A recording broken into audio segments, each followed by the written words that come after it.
Hitman Holla is a bona fide Hall of Famer. He is a legend, one of the greatest performers of all time. And he is one of the faces of a great show named Wild 'N Out with Nick Cannon. And in the summer of 2022, he decided to create a reality TV show centered around battle rap.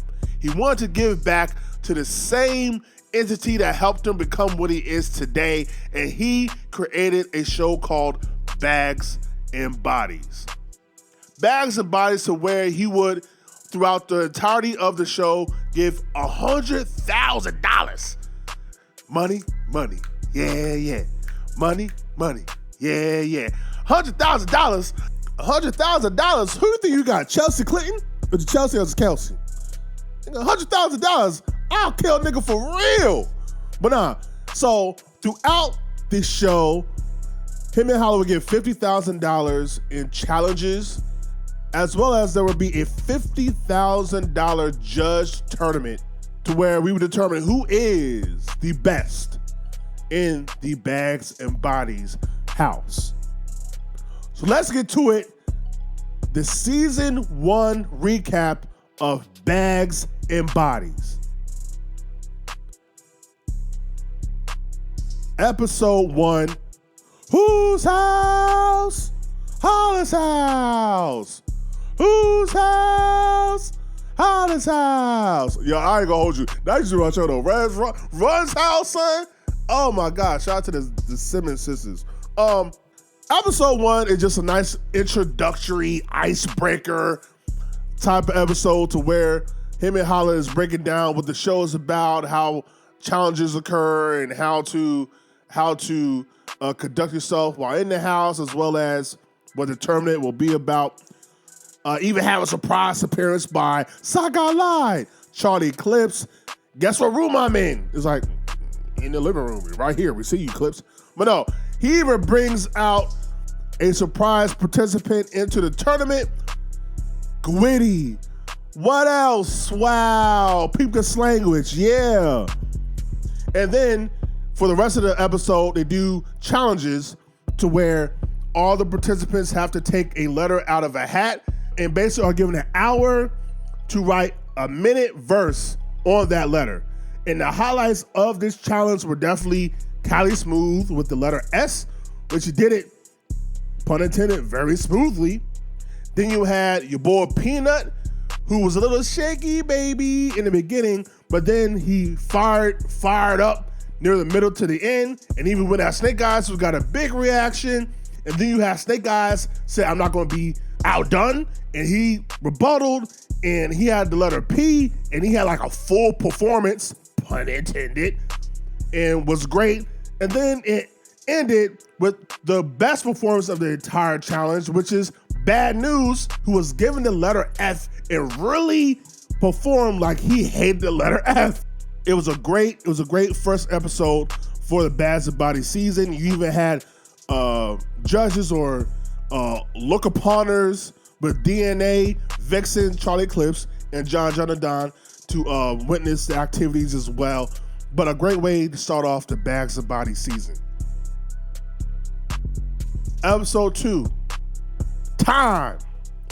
You're wasting my motherfucking time, nigga. And you're cutting into your motherfucker's time, nigga. No. So episode 2 is Time, to where Hitman Holla established rules in the house to where you can do what you want, but make sure to be in the house at a certain time so that they can start the show and do certain challenges and battles. Just like a curfew, which for me, I never was good at curfew. That's why I got so many beatings as a kid. Because I could never beat that goddamn street light that's right in front of my goddamn house. But hey, you win some, you lose some. But you live to see another day. Barely. But people that did not take heed to Hitman Holla'S words and thought it was a game, man, you think we joking, man, was KD and Jay That Guy. So Hitman Holla, being from Wild 'N Out, know how to do pranks, said, you know what? You think I'm like, you think I'm a pussy or something? Oh, okay, I got you, bet. So he goes to the entire house and it's like, yo, act like you're doing a challenge. Everybody, I want you to act like you're doing a challenge. And the thing is, let them know that, hey, we got to do this challenge. Whoever loses this challenge is going home, right? So, but don't tell them what the challenge is. Don't tell them anything going on outside of y'all doing a challenge. And if you lose tonight, you're going home. So everybody's looking busy. Everybody looking like they working on something, working on a verse, working on rehearsing. And now KD comes in. He's like, hey, what's going on? Looking lost. And he's trying to ask people, like, what's going on? And like, hey, I'm working on a challenge, son. Like, I don't know what you're talking about. Like, you better get ready. Stay ready, so you gotta get ready, handsome. So I don't know why I do everything in Lux voice. So KD's looking around like, I don't know what to do. And then he's stuttering, sweating, looking like Murder Mook when trying to do an interview or trying to explain something. So then him and Holla'S like, KD, it's on you. He's like, stuttering like Ruben stuttered. And then they're like, gotcha, bitch. Ah! So they get KD, and then the other victim, just another victim, shout out to Taz.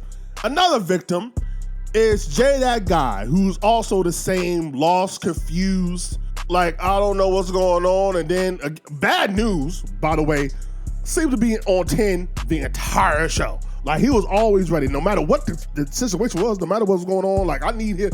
If we got a rider and a shooter, he definitely got to be in the car. It's in the car. He got to be in the car because he on go all the time. He ready. He locked and loaded every time. So then it's on Jay, and Jay don't know what to do. He like, oh my God, they better send me home. I got a girlfriend. I got a wife on the side. I got kids. I don't know what I'm finna do. And they're like, got him. Got him. We got him. And basically him and Holla tells KD and Jay, that guy, basically sends a message to the entire house, respect my house. Eddie Murphy from Raw, respect my house, okay? And for the rest of the episode, he pulls names out of a hat to determine 2-on-2s for challenges they're gonna do, or battles they're gonna do in the future. So now episode 3, we got a bunch of randomness. Episode 3 was a bunch of randomness. They started off with a crazy story about Yogi the God, who got into a boat accident to where he was in a coma for 2 weeks. Then he didn't learn how to speak until like 3 months later. Then didn't learn how to walk till another 3 months later. And then literally did not get his memory back until like 2 months before the show. Crazy story. Meanwhile, they're showing J2 and Eon, who wound up being teamed up together for the 2-on-2. They show them preparing. And then for the rest of the episode is a challenge to where everybody has to basically rhyme in like a assembly line, and whoever says a rhyme with the same last word or same last bar loses. So it came down to Mac Myron and Hitman Holla, and Mac Myron got Hitman Holla all the way out of there. Shout out to Mac Myron. Follow him on IG. But fun episode. Once again, it was a bunch of randomness, but it was cool. Episode 4, Not in My House. Him and Holla had to let the crew know, let the participants of Bags and Bodies know, not in my house. People breaking furniture, people giving out addies to the location. Like, what's going on? So many things. So they had to actually relocate and go to a whole different house because people want to be chatty patty and not doing what they're supposed to do. As well as this episode was sitting around paintball, to where I ain't gonna hold you. Based on what I saw in this episode, a lot of you brothers and sisters are capping in your rapping. Y'all ain't know what to do with the blicky, with the sticky. Y'all ain't know how to let the toolie squirt or the blicky blam. Oh, yo. But at the end of the day, it was a fun episode. It was entertaining, and probably my favorite episode of the entire series thus far. Episode 5, Let Them Fight. Let Them Fight. So, Hitman Holla literally in the previous episode gave house rules about what not to do and what to do, and what the Snake Eyes and Bad News decided to do exactly what not to do. So, they decide to fight. Now, they didn't really go into detail about what the fight is about, but anybody that's within the culture knows everything that's going on and what happened. And I'm not here to play Keefy D, so you're not going to get no details from me.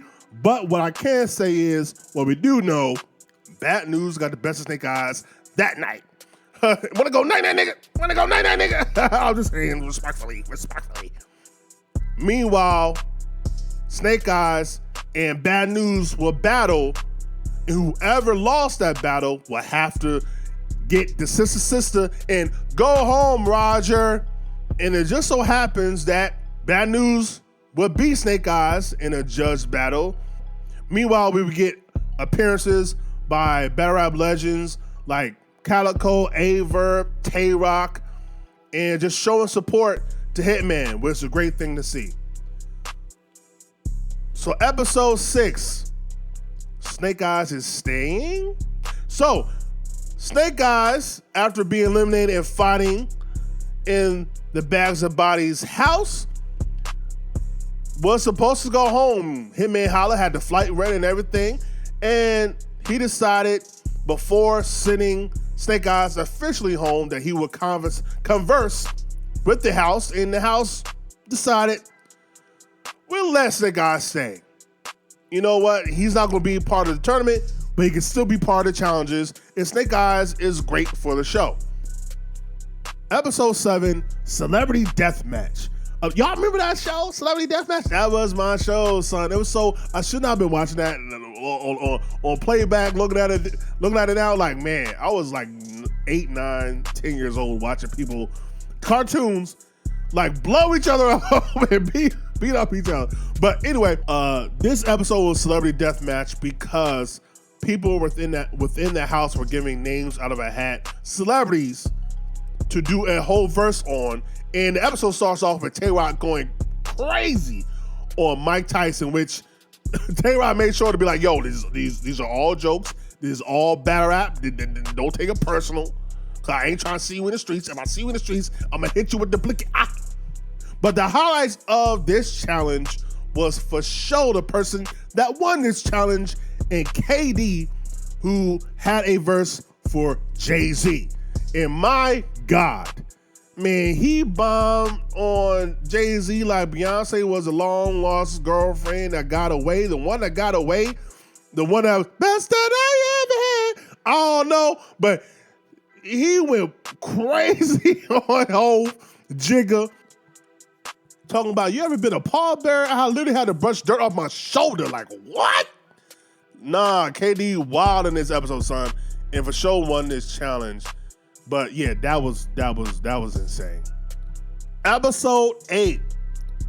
I believe I can fly. I believe I can touch the sky.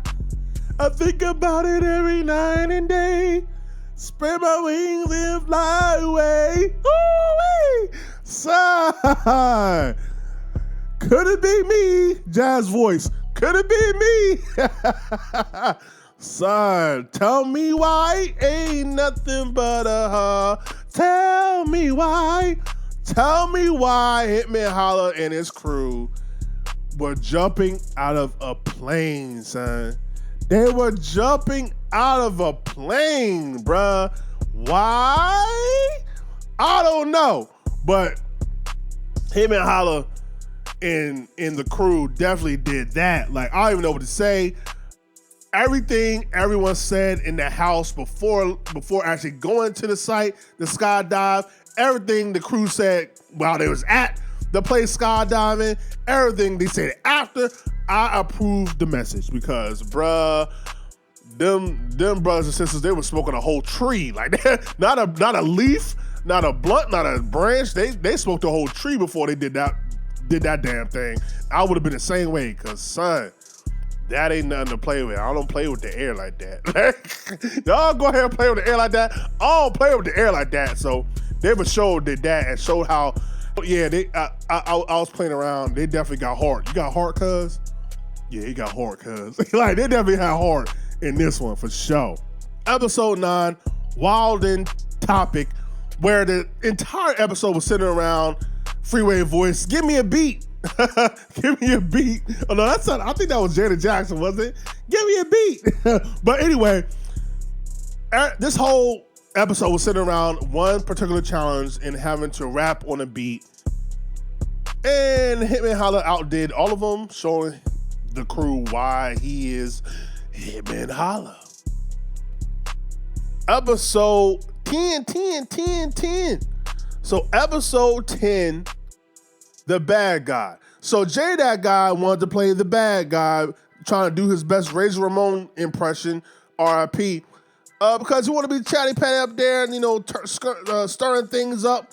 Actually kind of determine the outcome of the Cali Smooth Bad News battle, which I know a lot of people thought Bad News going into it was going to win. He seemed like the guy that always rose to the challenge and seemed to excel all the time. However, Cali Smooth beat Bad News, and Jay, that guy, kind of bragged to KD that he had a hand in that because he was being chatty patty talking to both guys about certain tactics. And KD did not take too kindly to that and told the whole house.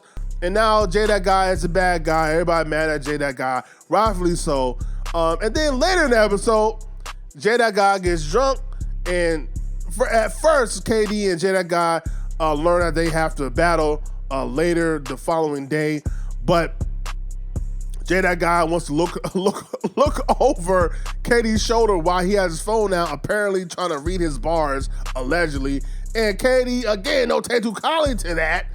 And they almost fight. So yeah, it was a very interesting episode to where Jay, that guy, was just playing the bad guy. Episode 11. Two niggas in a hot tub. Yeah, I don't know if Calico sponsored this episode, but not to say there's anything wrong with it, but I don't see any reason whatsoever, even if the house is on fire and you need a getaway and you have to go into a hot tub. I don't see any reason why two niggas should be in a hot tub together. I'm sorry. That's just me. I might be immature. That's just me. But in the meanwhile, most of this episode sitting around showing people how they prepare for battles, getting ready for warfare.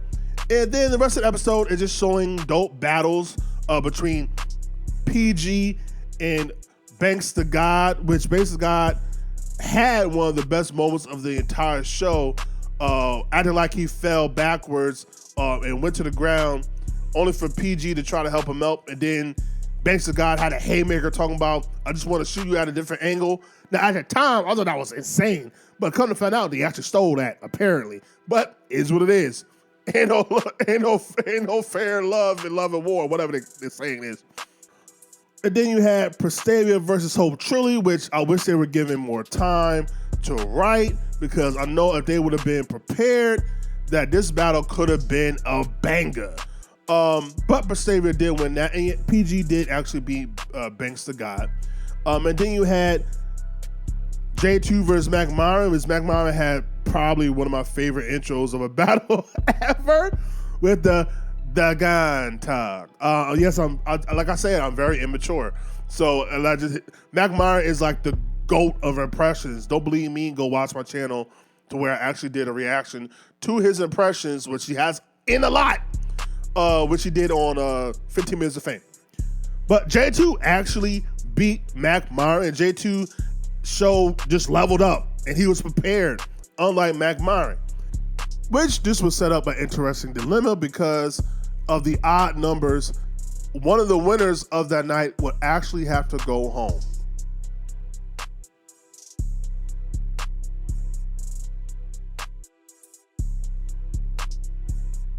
Episode 12, RKO. I call this RKO because out of nowhere, Yogi the God pulls up on your boy Peanut, talking about, you know what you did? You know what you did? Yeah, you know what you did. Everybody looking around like, what the fuck going on? And apparently there's backstory to where I guess your boy Peanut was talking down on some females, or talking dirty macking or something. I don't know. Didn't really care, but it was just very confusing. It was wild. It was weird. But yeah, Yogi the God, your boy Peanut were given the option to throw them hands with gloves, and your boy Peanut hit them with the Rock versus Goldberg and said, "Nah." He said, "Nah, we're not doing that." Which is his prerogative, and hey, it is what it is. But then come to find out that Perstavia, who did win in the previous night, would have to go home because she had the weakest performance of the rest of the winners of last night. And what was a real RKO out of nowhere for me was the 5-on-5 on 5-on-6 battle these guys will have in the house, which is, in my eyes, one of the greatest things I have ever seen.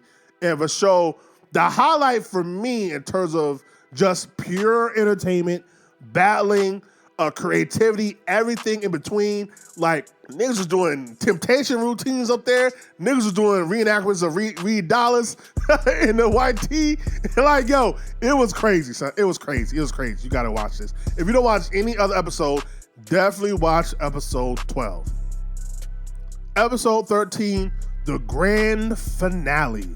So in the previous episode, which I did not mention, they actually had the final four with KD versus J2 and Cali Smooth versus PG, to where Cali Smooth beat PG and J2 beat KD, setting up the finals of the first ever Bags of Bodies tournament with Cali Smooth versus J2, and in the end, Cali Smooth beat J2, being the first ever Bags of Bodies winner of season 1. And they just showed the entire battle, unlike the rest of the entire season. They just showed the entire battle, and it was a dope battle. And J2, no slight to him, he did a great job. Just Cali won the judges' vote, and Cali won that money. So shout out to Hitman Holla'S, shout out to Cali Smooth, shout out to all the participants of the house, shout out to Ruin Your Day, Avo, shout out to everyone involved in Bags of Bodies. A great platform, a great showing of what battle rap is and how creative and talented these brothers and sisters are. And the entire season 1, with all the episodes and all the battles, are on Hitman Holla'S Bags of Bodies YouTube channel, so definitely go check that out. In the meantime, let me know what you thought about season 1, who you thought was going to win in the beginning. Me, I definitely thought it was going to come down to Bad News and Snake Eyes. I just thought it was inevitable. They seem to always be on 10 in all the challenges. They're a great battle, and they're like, out of everybody in the house outside of Cali Smooth, they're probably the veterans of the entire house. So I thought for sure it was going to come down to Cali Smooth. It was going to come down to Bad News and Snake Eyes, and I actually thought Snake Eyes was going to win the whole thing. So I was shocked by that. But yeah, I did not expect Cali Smooth to win. But again, he's one of the veterans. Like, it's not shocking. The only thing that's shocking really is that Cali Smooth has not gotten more plates before this. Like, he's been in the game a long time, and he hasn't even gotten plates really after this. So that's I'm kind of disappointed in that. I think that goes to the rollout of this entire show, which I'm gonna get to in the next video. But with that being said, again, shout out to Hitman Holla, to all the Bags of Bodies participants, to the production crew, everybody. With that being said, let me know what your favorite moments are, what your least favorite moments are, what you would have did different, what you will keep the same. Barrel out, hold it down is what we do mean.